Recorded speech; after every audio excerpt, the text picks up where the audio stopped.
The blood washed away, but the guilt never does. Welcome to Hidden Killers with Tony Brueski, featuring psychotherapist and author Shavaun Scott. Well, Bryan Kohberger and his attorney, Ann Taylor, had a win in court just this last week. The change of venue request has been granted. The trial will not be taking place in Moscow, Idaho. And there's going to be a new judge as well. As of this recording, they have not announced where the new venue is going to be. Likely Boise, but we don't know that for sure. And there will be a new judge as well. Joining me to discuss, Shavaun Scott, psychotherapist and author. Let's talk about the role of a judge in a case like this. Obviously, Judge John Judge has been overseeing this now for the last 2 years. Ultimately, it's going to be up to a jury to decide what goes on. But how does this affect a case where suddenly we're going to have a new judge, we're going to have a new venue? Does it really matter at the end of the day in terms of justice being served if we have a new judge midway through this? I imagine that you'll have a very competent judge appointed to the case.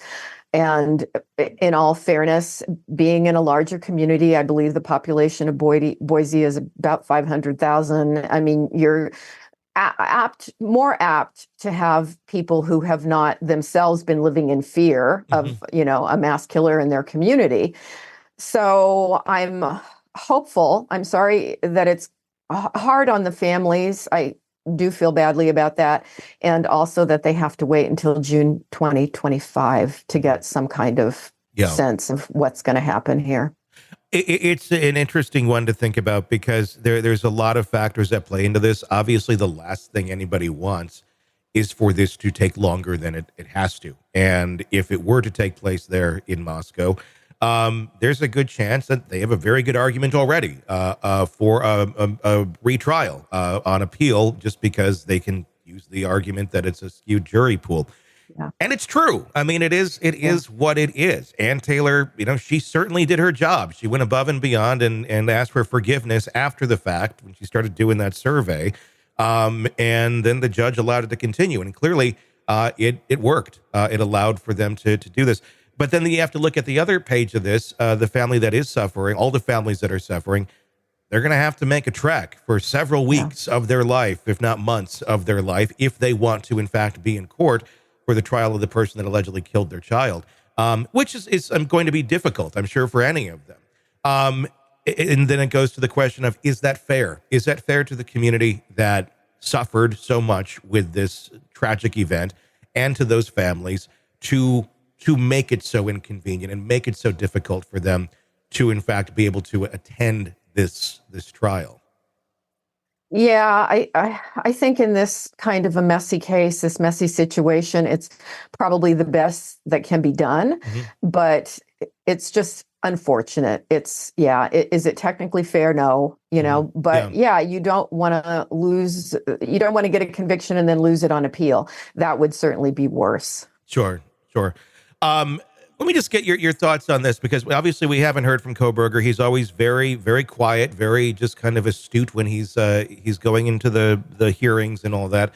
Doesn't really emote a whole lot as well.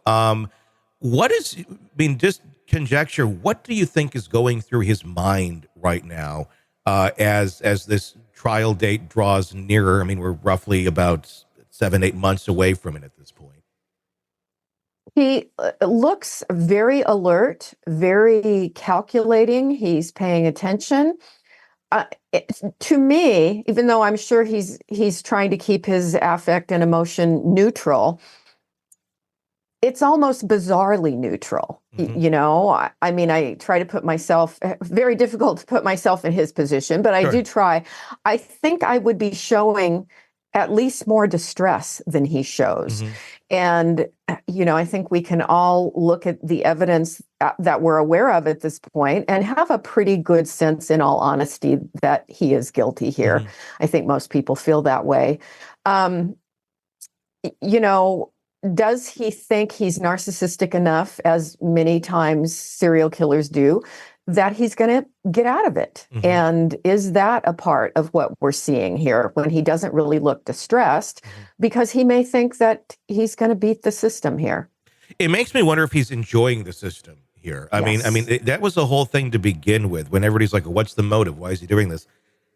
I don't know if he just did this for sport, where it was, I want to get this in my mind. I'm sure he didn't want to be caught, but my thought on it is he did this because he wanted to experience what it's like, because then in his thought, he could use that in his future career in law enforcement or whatever he was going to go into to make himself that much better at it. I mean, very just, mechanical thinking, non-human type thinking of, I'm going to get, it's like input, like just getting this data in, and then it doesn't matter what anyone feels because they're not real. The world is about him.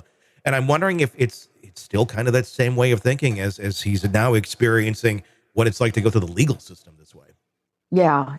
And there's a real game playing thing that goes on with serial killers where, that's why some of them want to be their own attorney. It's like they think they're smart enough to get out of it.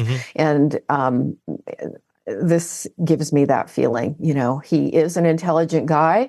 Is this all, a horrendous game in his mind? Yeah.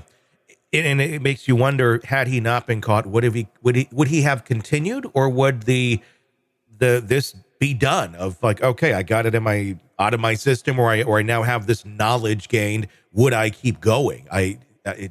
He's just a weird one to... Typically, once they act out like this, it becomes an obsession and it becomes almost like an addiction. And that's why we see people like Bundy and Green River Killer and Golden State Killer in California. It's like they repeat. And they're playing out a scenario in their mind, and they keep wanting to get it perfect.